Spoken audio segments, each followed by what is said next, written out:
अस्सलामु अलैकुम वरहमतुल्लाहि वबरकातुहू। बहुत सारे अहबाब ने सोराइसिस के बारे में इरशाद फरमाया। सोराइसिस पूरी दुनिया में एक बड़ी हटीली चीज मानी जाती है सिवाय चाइना के। चाइना में सोराइसिस की कोई हैसियत ही नहीं है। कोरिया में भी सोराइसिस की कोई हैसियत नहीं है। जापान में भी हालांकि ताबकारी अंसर भुगता उसने जापान ने हिरोशिमा में, नागासाकी में, लेकिन आज जापान में भी सोराइसिस की कोई वैल्यू, कोई औकात नहीं है। वो इलाज कर लेते हैं, वो धंधे नहीं करते, जिंदगी भर क्रीमें लगाते रहो बेवकूफ़ों की तरह, इस तरह नहीं करते वो। दूसरी बात ये है कि सोराइसिस में जो सबसे बेहतरीन सोर्स है आपके पास, source of application, source of employment in your human body, उस एतबार से सूरज बेहतरीन है। कच्चा सूरज बोला 12 बजे जाके नहीं खड़े हो जाना ऊपर। कच्चा सूरज, सुबह का जो ताज़ा नया सूरज होता है, उसमें वॉक कर लेना सोराइसिस वालों को फायदा देता है। दूसरी बात ये कि सोराइसिस वालों को अदरक फायदा करता है, हल्दी फायदा करती है, लहसुन फायदा करता है, मगर इनको कसरत चाय, कॉफी और लाल गोश्त, बड़ा गोश्त नुकसान करता है। चने की दाल भी नुकसान करती है। कोई भी ऐसी चीज जो आयरन या कॉपर ग्रुप है, इनको नुकसान करती है। आसान लफ्जों में कह लीजिए, फायदा भी समझ लिया, नुकसान भी समझ लिया।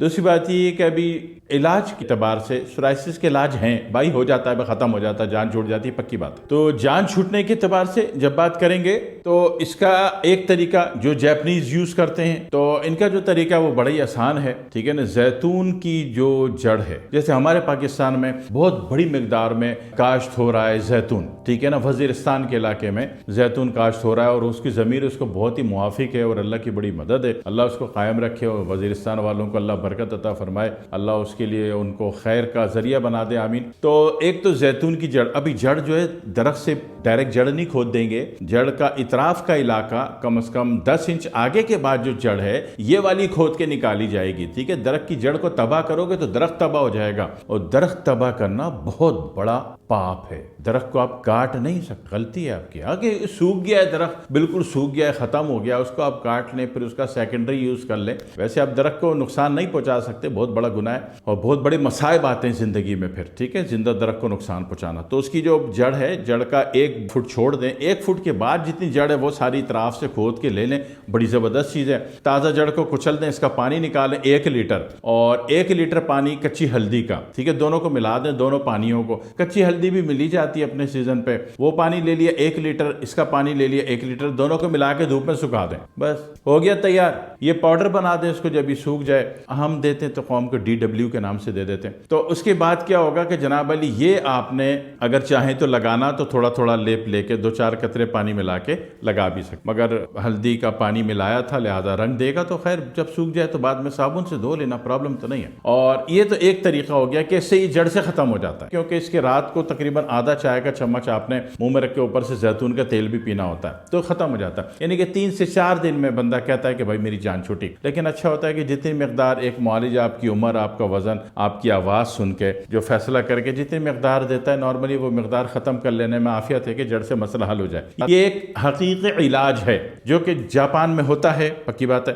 कोरिया में होता है, वियतनाम में होता है, चाइना में होता है। ये तो एक बात हो गई। दूसरी बात ये कि अगर ये चीजें दस्तयाब नहीं है और हालत अमन में आना है, तो फिर एक छोटा सा काम कर लीजिए। योगर्ट जो है, अपनी जबान में फिर आप इसको दही समझे, योगर्ट जो है अगर आप रोजाना भरी दोपहर को सूरज की मौजूदगी में, यानी कि 11:52 से लेकर तकरीबन 2 बजे के दरमियान अगर आप 1-1 पाव रोज पीना शुरू कर देते हैं, और उसके बाद थोड़ा सा चलना भी होता है। कोई भी ग़िज़ा खानी है या दवा खानी है, ताकत की चीज खानी है या इलाज की चीज खानी है, तो उसके बाद कम से कम 5 मिनट वॉक करनी है, तो फायदे में आते हैं। एक तरीका तो ये हो गया। एक आसान तरीका मैं और भी बता सकता हूँ। अच्छा, ये जो योगर्ट वाला काम है कम से कम 1 महीना जाएगा, ठीक है। एक काम ये हो गया कि इमरजेंसी रात को फुप्पो की शादी में जाना है। अब फुप्पो शादी इतना लेट कर रही है तो बंटन के तो जाना पड़ेगा ना आपको, तो फुप्पो की शादी में जाना है रात को, तो उसमें जनाब क्या करना है, अभी इतने सारा कौन वो जनाब वाली वो जैतून की जड़ का पानी लाएगा, हल्दी का पानी निकालेगा और ये करेगा वो करेगा, योगर्ट खाएगा। तो फिर एक आसान काम, रात को है ना शादी, अभी सुबह ही सुबह ना लाल वाली शिमला मिर्च ले आओ करीब में मार्ट से जाके, कमांडो बनोगे तो कुछ होगा।